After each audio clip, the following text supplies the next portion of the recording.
Hey everyone, so I'm just doing a quick video on how I decorate these words here.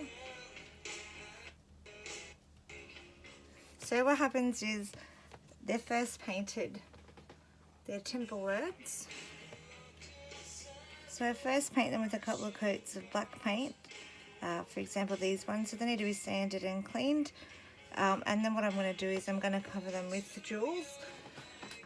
So it's quite time consuming, but as you can see the results is really worth it in the end. Like imagine that just sitting on your buffet or on a dresser.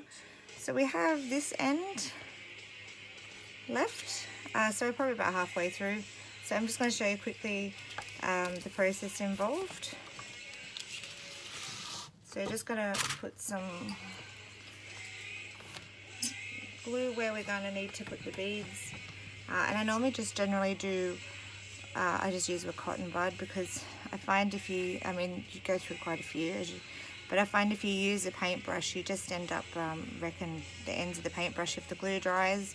This way you can get 100 cotton tips, normally for a couple of dollars at one of the $2 or the cheap dollar shops, and it's easy enough just to put a glue in the container and then just put it on, and once it starts to get a bit yuck, you can just chuck it out or turn it over and use the other end. So you want to put a nice generous amount of glue.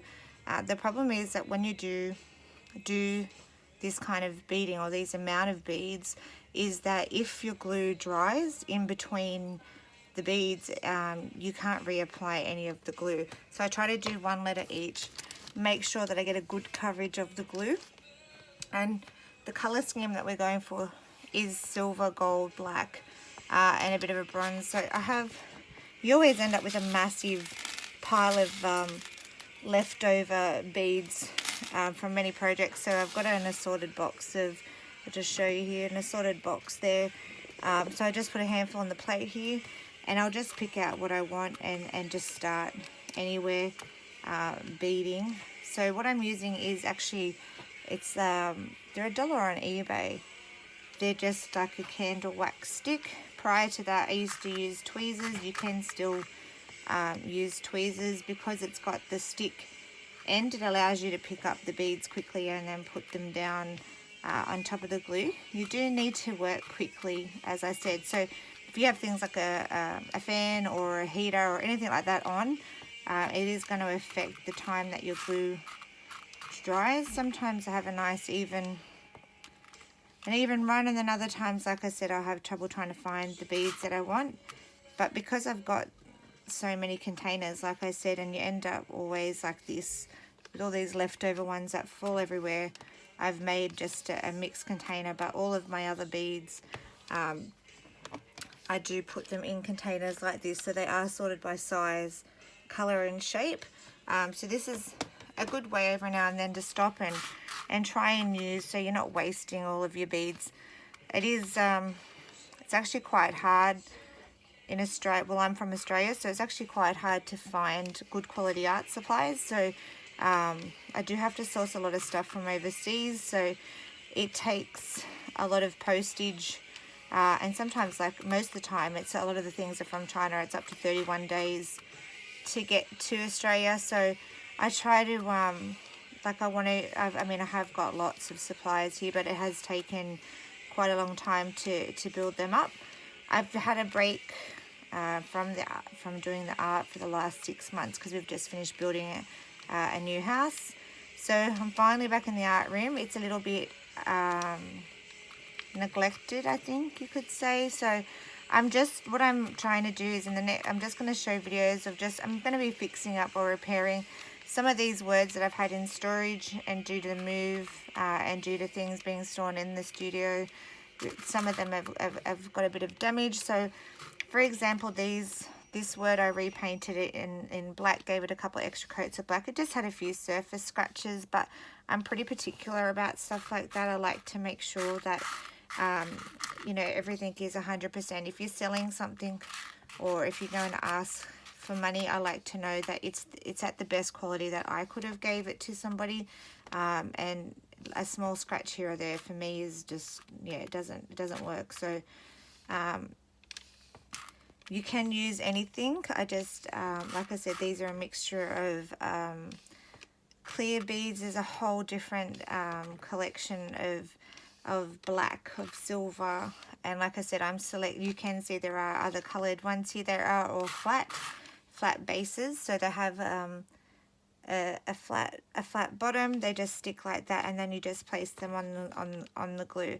As you can see, I'm just moving them around to make sure that you know, I'm working quickly to get good coverage on the word before the glue dries. So I'm just going to look for a few big ones here. There we go.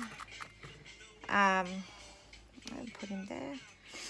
So you want to make sure that, I mean, obviously some of your beads will be overlapping, so you want to make sure that, you know, they're all glued down well. You want to make sure that you have a glue that is going to dry clear.